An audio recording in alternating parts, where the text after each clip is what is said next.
Core జాబ్లోకి రావాలనుకుంటున్నారా? First ఒక harsh truth చెప్తా. కోర్లో జనాలు తక్కువ ఉంటారు, ఆపర్చునిటీస్ కూడా తక్కువ ఉంటాయి. అండ్ కోర్ జాబ్ రావటం అంత ఈజీ కాదు. ఇంటర్వ్యూస్ చాలా టఫ్ ఉంటాయి, చాలా టెక్నికల్ రౌండ్స్ ఉంటాయి. బేసిక్స్ చాలా స్ట్రాంగ్గా ఉండాలి. ఫ్రెషర్స్ అయితే మెయిన్గా ఒక స్పెషలైజేషన్ ఫిక్స్ అవ్వాలి. ఎలక్ట్రికల్ అయితే అనలాగ్ సైడా, డిజిటల్ సైడా, ఎంబెడెడ్ సైడా, పవరా, ముందు ఒక స్పెషలైజేషన్ ఫిక్స్ అవ్వాలి.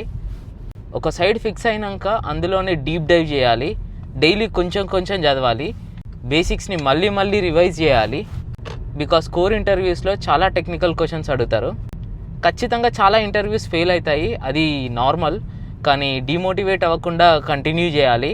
అండ్ ఎవ్రీ ఫెయిల్డ్ ఇంటర్వ్యూ ఒక ఫ్రీ ట్రైనింగ్ లాగా ట్రీట్ చేసి అక్కడ నేర్చుకొని నెక్స్ట్ ఇంటర్వ్యూలో అప్లై చేయాలి. అండ్ మోస్ట్ ఇంపార్టెంట్, ఒక స్ట్రాంగ్ డెసిషన్ తీసుకోవాలి. లేట్ అయినా పర్వాలేదు, కానీ నేను ఈ ఫీల్డ్లోనే ఉంటా, ఐటీ సైడ్కి జంప్ అవ్వనని. కన్సిస్టెన్సీ ఉంటే ఫైనల్గా మంచి అవుట్పుట్ పక్కా వస్తుంది.